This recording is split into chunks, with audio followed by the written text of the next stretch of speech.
Okay. Yeah, that's right. 15:20, 15:20.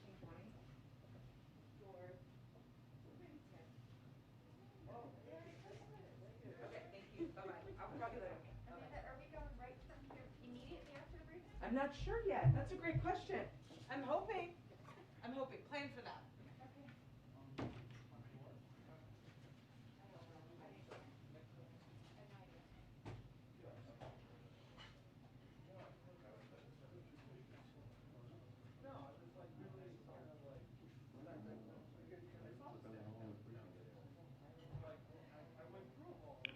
Two-minute warning to press briefing. 2-minute warning to press briefing. Thank you.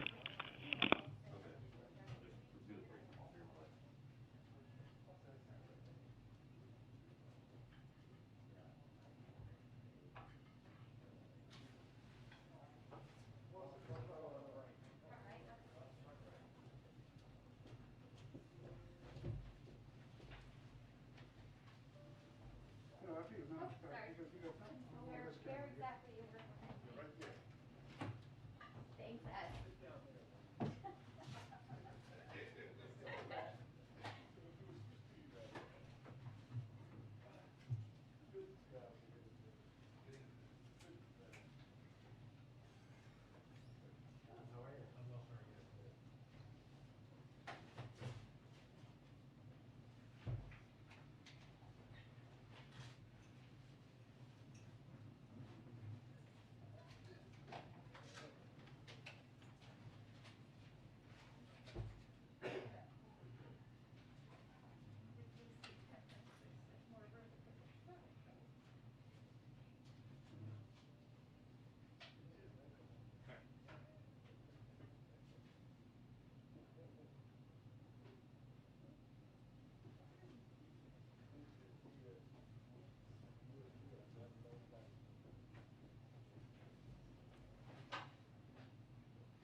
Yes.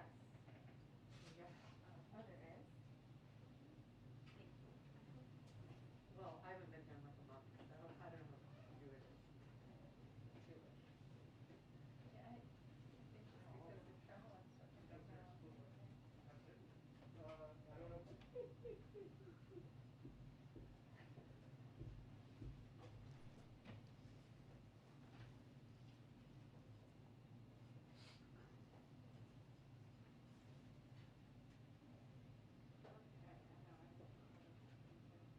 Hey Lauren, this is Scott. Can you put me into cuts for 15 minutes, please?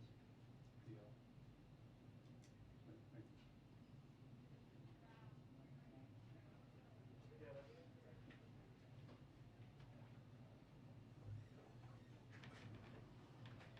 Hi, everyone. Okay.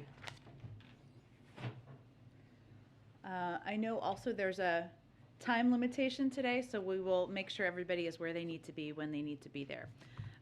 Good morning. I just wanted to note at the top I'm wearing red today in honor of National Wear Red Day and American Heart Month. Heart disease is the leading cause of death in the United States, claiming the lives of 650,000 people every year, with a disproportionate burden on communities of color.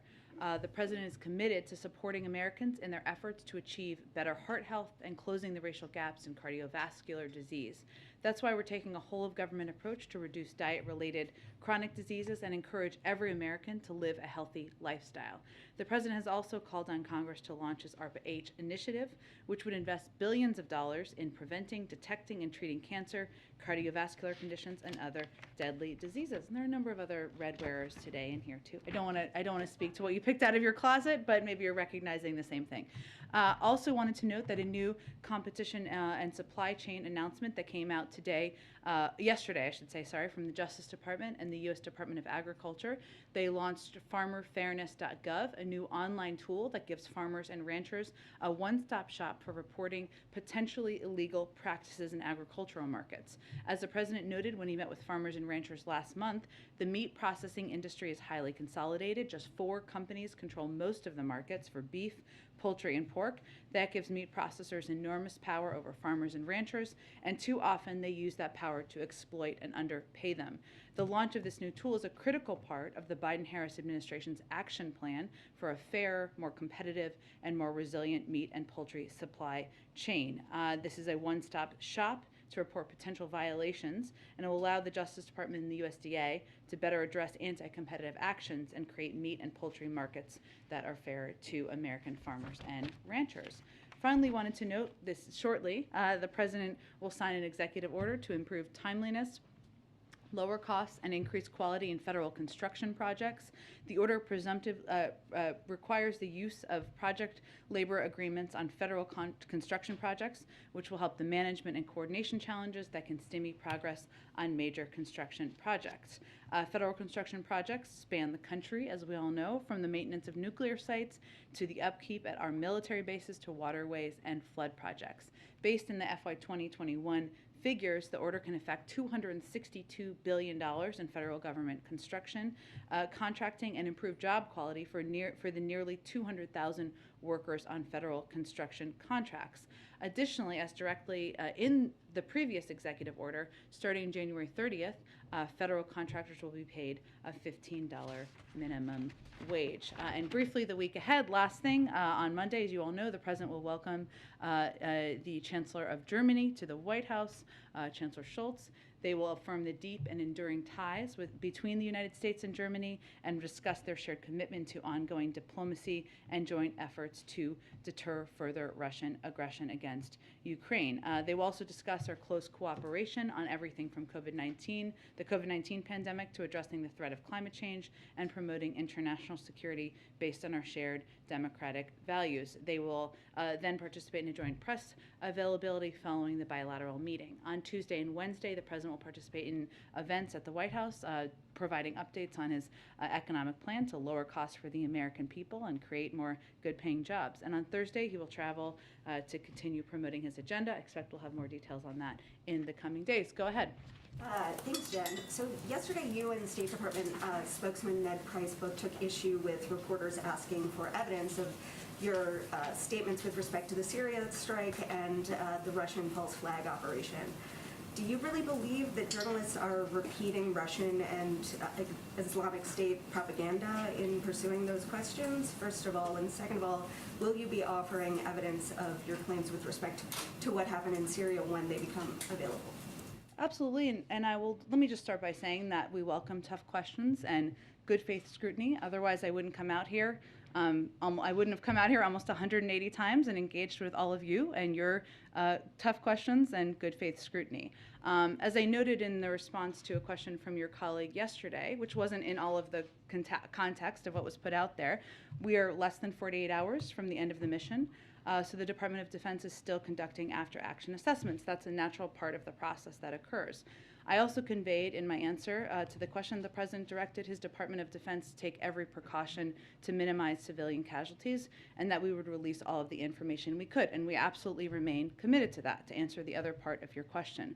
While I did not go into this level of detail during the plane gaggle, we also did a number of briefings, a number of you participated in yesterday, to brief out a number of the specific details, including the fact that we sent out special operators at significant risk to themselves to minimize the risk of civilian casualties. Of course, that's different than doing a strike, which would not be as much risk to individuals involved. But obviously, these individuals were on the ground for a couple of hours as we briefed out. it would have been easier to do an airstrike. But as a result, we have firsthand reports from our elite service members who were on the ground and risked their lives to kill a terrorist responsible for the slaughter and enslavement of the Yazidi religious minority in northwestern Iraq in 2014, who bears responsibility for a recent set of attacks against the Iraqi security forces, and who took a terrorist off the battlefield who seeks to harm Americans. But of course, we respect and value the role of the press. Otherwise, again, I wouldn't be out here with all of you every day, and welcome the scrutiny, welcome the tough questioning. And as I said yesterday, of course, we will do everything we can to provide as many details as possible. But I think it's important, as people are trying to understand this, to note it is different having operators on the ground than an airstrike, where it's a different assessment after action.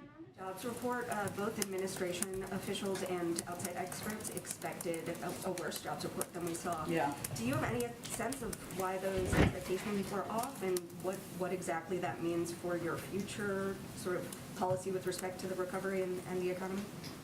Well, what is also true, as much as we had a very encouraging jobs report today, and as we look back to the revisions made as a part of the report this morning, the largest year of job creation ever in American history. Those are certainly things we are proud of, the president is proud of, and we attribute that in part to the actions he took to implement a number of important policies. It is also true, and this is one of the facts that we have been pointing out over the course of the last couple of days, that Omicron forced around 8 million people to take time off of work. And that was during a period of time where it was measured. So that is also true. So some of these people who were sick would not have been counted in these job numbers. And that was a fact we just wanted people to understand as we were leading up to the jobs report. It is also clear that it's very challenging to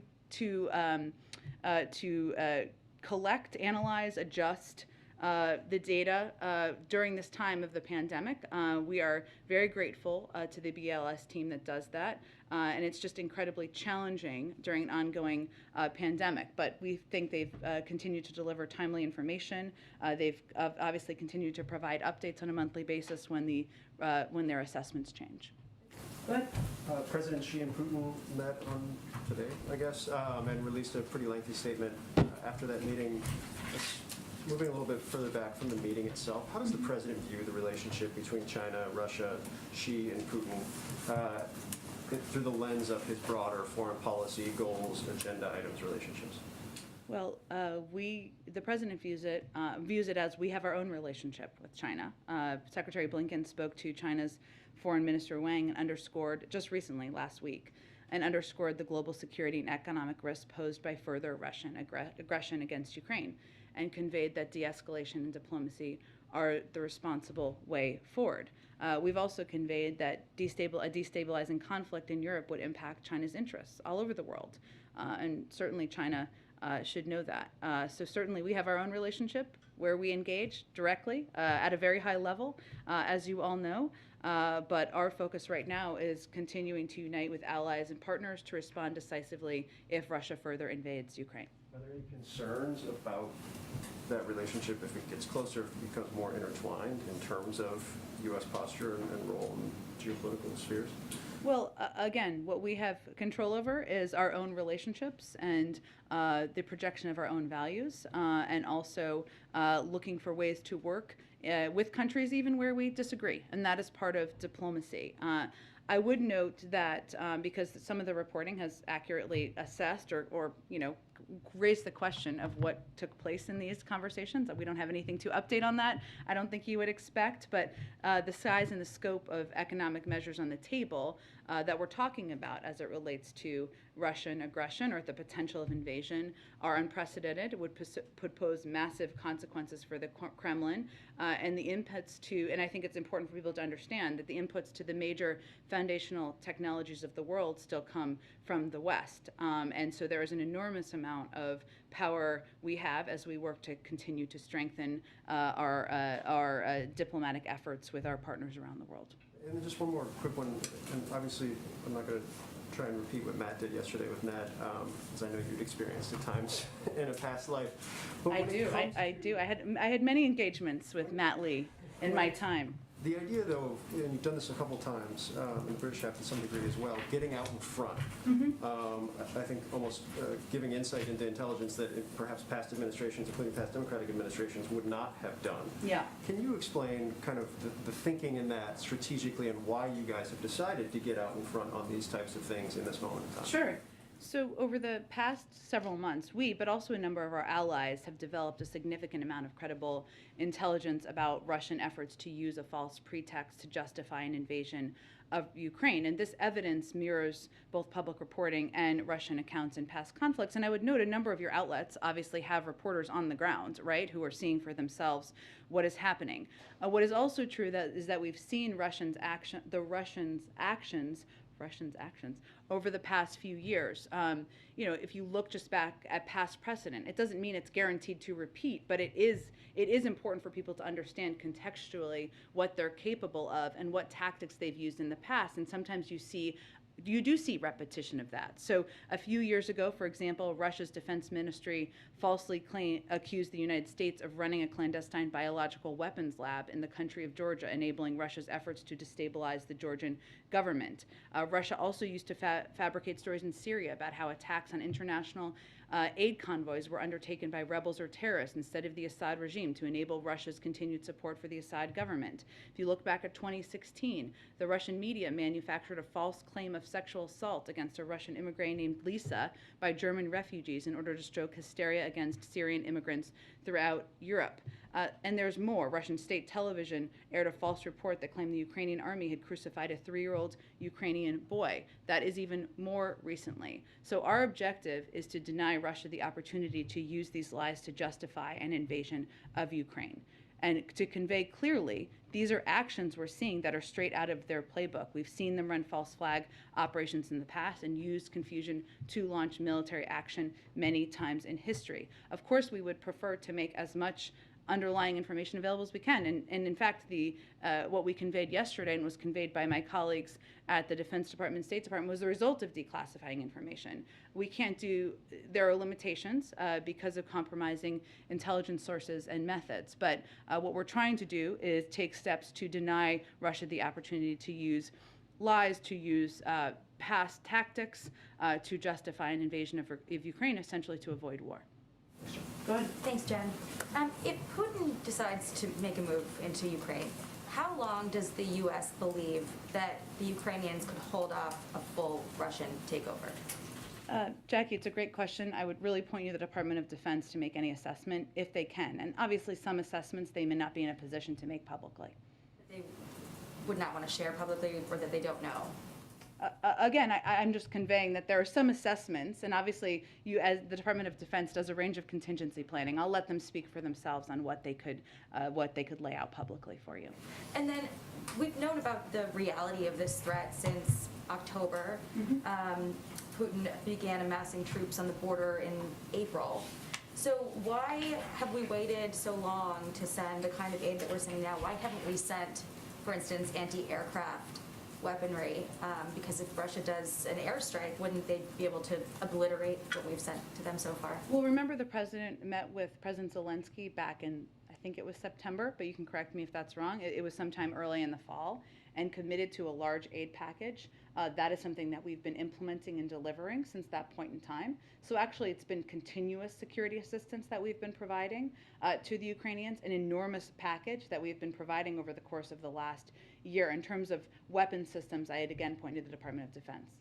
The feeling within the administration is that we have responded in a timely manner to Ukraine's concerns. I think what's important for people to understand is that this has been continuous. It wasn't that we had never provided aid, whether it's humanitarian or security assistance, and all of a sudden we did recently. That has been a continuous process. We've provided hundreds of billions of dollars in aid, security assistance over the course of not just the last year, but long before that, and including a commitment the president made and was announced around President Zelensky's visit. And then moving on to energy, I mean, gas prices are at a 7-year high here in the U.S. Right after OPEC again snubbed requests to increase production, and then there's this energy crisis in Western Europe brewing. Is there any point where the president would consider opening up domestic production in order to mitigate some of this, the inflation, and assist our allies in Western Europe? Well, there's a couple important questions you raised there. Let me start by saying that as it relates to Europe and the shortage, and that is, or potential, I should say, it doesn't exist currently, or everybody's experiencing high gas prices, but I think you're asking as it relates to a potential invasion. That is something we've been very mindful of and in touch with our European partners and also suppliers about what can be done and how we can ensure or take steps to increase capacity out there to meet those needs should they raise. Some of them is natural gas, some of them is gas, as you know. So that is something we've been quite mindful of.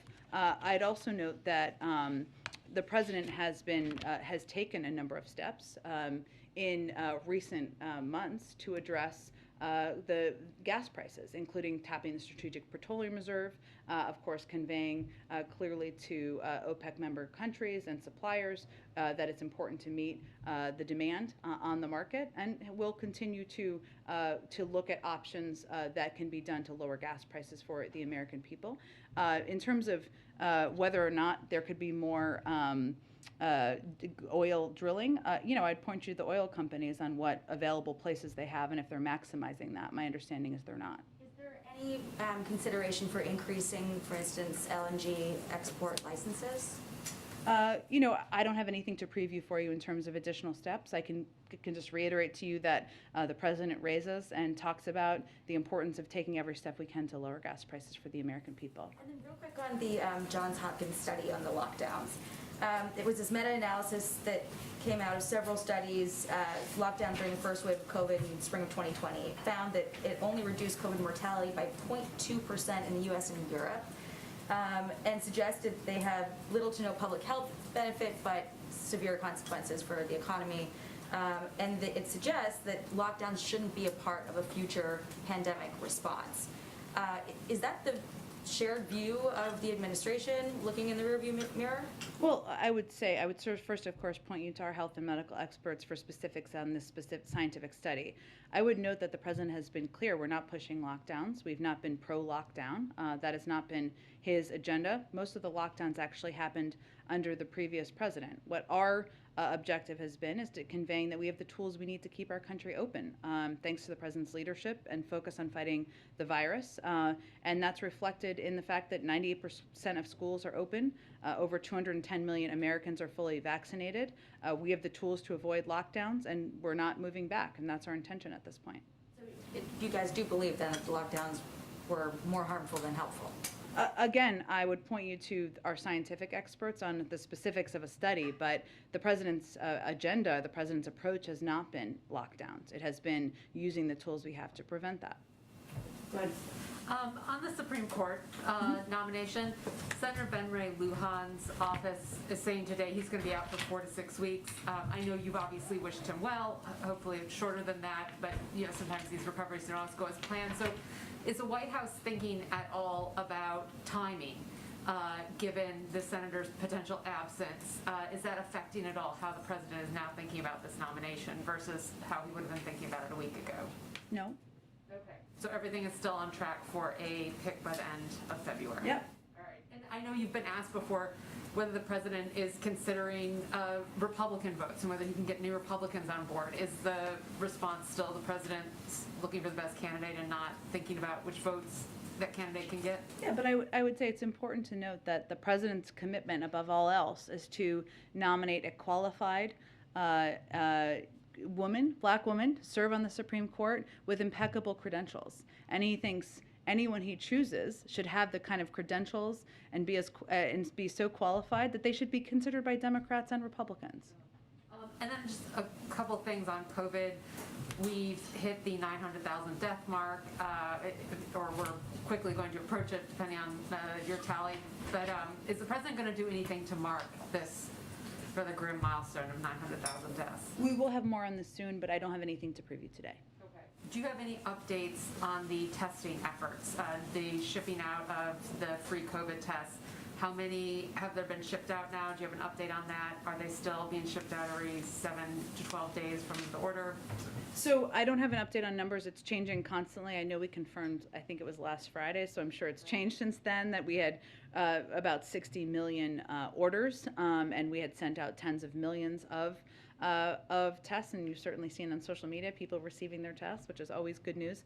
But I don't have an update on that. This program, of course, is just beginning to ramp up. We'd said at the beginning we wouldn't start sending tests until the end of January. We obviously did it ahead of time, but what we're really relying on right now is as soon as testing manufacturers deliver tests to the U.S. government, we will get them out to the American people. And the Postal Service is doing their job, packing and shipping efficiently, and I expect we'll have more updates in due time, short time, I hope.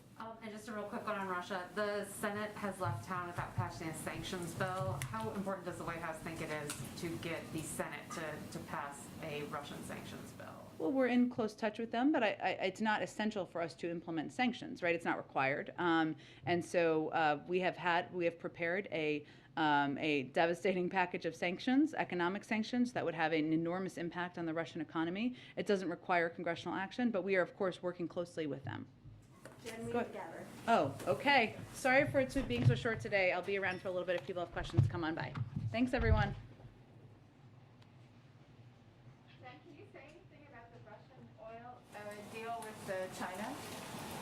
I don't think I have any additional comments about their meeting. I will see if there's more we can offer. I'm happy to do that for you. Would that undermine any potential I'm U.S. happy to get sanctions? back to you if there's more we can offer on